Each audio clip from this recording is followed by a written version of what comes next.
2021년 5월 11일 브로커리 뉴스 시작합니다. 첫 번째 경제 IT 뉴스입니다.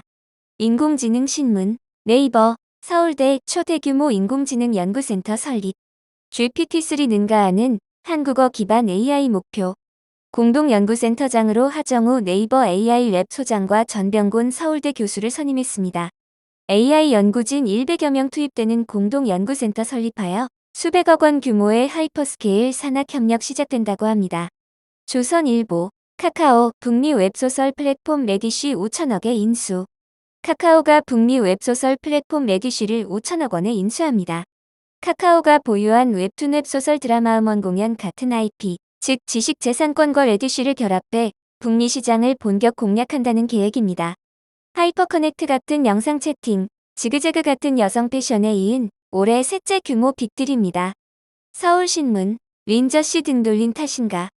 NC 4년 만에 최악의 성적. 고공행진을 펼치던 NC소프트가 올해 1분기에 어닝쇼크를 기록하며 최근 4년 사이 최악의 성적표를 받아들었습니다. 회사의 대표 게임인 리니지가 부진한 데다 인건비 지출이 역대 최고치로 늘면서 실적이 곤두박질쳤습니다. 이를 두고 업계에서는 최근 리니지 M 서비스 불만으로 일어난 소비자들의 불매운동과 과도한 현금 결제를 유도하는 확률형 아이템 사행성 논란 때문에 실적에 타격을 입었다는 분석이 나온다고 합니다.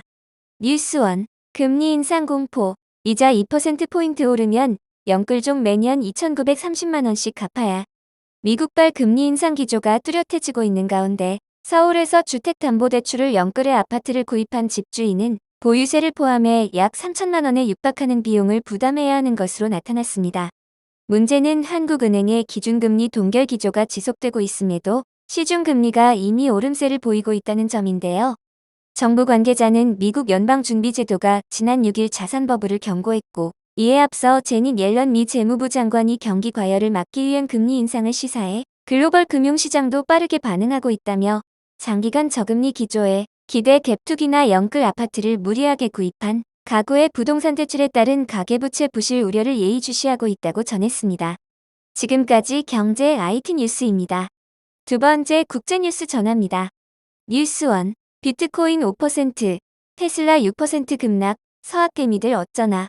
인플레이션 우려로 비트코인이 5% 가까이 급락한 것은 물론 테슬라의 주가도 6% 이상 급락했습니다. 비트코인이 급락한 것은 인플레이션 우려로 뉴욕 증시가 급락한 데 영향을 받은 것으로 보입니다. 최근 암호화폐 시장은 미국 증시와 커플링돼 있는데요. 이날 뉴욕 증시는 인플레이션 우려 고조로 나스닥이 2.5% 이상 급락하는 등 일제히 하락했습니다. KBS 뉴스, WHO 세계 코로나19 정책이 인도 변이는 우려. 세계보건기구 WHO는 미국과 유럽 상황이 호전되면서 전 세계적인 코로나19 확산세는 정체기를 맞고 있다고 평가했습니다. 그러나 인도 상황처럼 변이 바이러스의 위협은 경계해야 한다고 강조했습니다. 7일 평균 전 세계 코로나19 확진자는 지난 9일 인구 100만 명당 99.99명으로 조사됐습니다. 지난달 25일 최고점인 106명을 기록한 뒤 처음으로 100명 밑으로 내려온 겁니다. 인도 상황이 심각하지만 미국과 유럽의 확산세가 감소하면서 코로나19가 정체기를 보이고 있다는 평가입니다. 세계일보, 피로 얼룩 미얀마 쿠데타 100일, 관심 비난 줄고 내전 위기. 10일 AFP 통신과 미얀마 정치범지원협회 등에 따르면 전날까지 쿠데타 희생자는 780명으로 집계됐습니다. 미얀마군은 쿠데타 반대 시위대는 물론 시위에 참가하지 않은 시민들에게도 무차별적으로 총을 겨누는 잔혹함을 보였습니다. 특히 미얀마군의 날이었던 지난 3월 27일에는 한 살배기 아기가 고무탄에 눈을 맞고 집에 있던 13살 소녀가 총에 맞아 숨지는 등 최악의 일열 사태가 벌어졌습니다. 다만 지난달 9일 80명 넘게 숨진 피해 주말 이후로는 진압 강도가 낮아졌습니다. 저항운동이 대도시를 중심으로 한 대규모 반쿠데타 시위에서 국경 지역의 군대와 민족 반군이 대치하는 형태로 바뀌었기 때문입니다. 지난 5일 G7 외교 개발장관 공동성명에 실린 미얀마 사태 관련 언급은 다른 글로벌 현안에 가려 관심을 끌지 못했습니다. 이상 국제뉴스였습니다. 세 번째 정치 뉴스입니다. MBC, 문 대통령, 부동산 가장 아쉬워. 이재용 사면은 형평성 공감대 고려. 문 대통령은 취임 4주년 특별연설 후 부동산 실패를 인정했고 이재용 삼성전자 부회장 사면론에 대해서는 국민의 의견을 듣겠다며 변화된 입장을 설명했습니다. 연합뉴스 이낙연 정부 조직 개편 주장.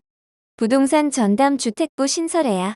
이낙연 전 총리는 연대와 공생 주최 심포지엄에서 주택 문제 해결과 기후변화 대응 등을 위한 새로운 조직을 비롯해 정부 조직을 개편해야 한다고 주장했습니다. 밀시스 복당 선언 홍준표 하나 돼야. 복당 합당형 입이 순리, 복당을 선언한 홍준표 전 대표가 무소속 의원들의 일괄 복당을 강조했습니다.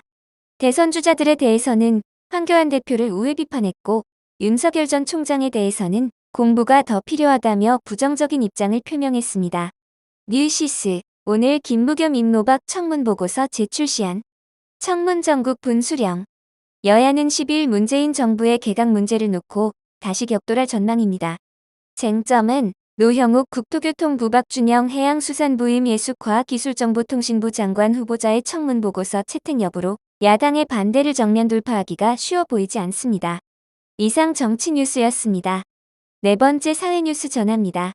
MBC 방역당국이 아스트라제네카 백신을 맞은 뒤 사지마비 등의 증상이 나타난 것으로 알려진 40대 간호조무사와 관련해 백신 접종과의 인과성 인정이 어렵다는 입장을 내놓았습니다. 다만 인과성 평가를 위한 근거 자료가 불충분하다고 평가해 정부가 백신 접종자를 대상으로 한시적으로 운영하기로 한 중증 환자 의료비 지원 사업에 따라 의료비는 지원하기로 방침을 정했습니다. 헤럴드 경제 세종시의 한 종합병원에서 대상포진 접종 대상자에게 코로나19 백신을 접종하는 황당한 일이 발생했습니다. 자신의 의사와 상관없이 코로나19 백신을 맞게 된 A씨는 근육통 증상까지 겪어야 했습니다. 세계일보 고 손정민 씨는 실종되기 전날 친구 A씨 제안에 술을 마시기 위해 한강공원으로 향한 것으로 보입니다.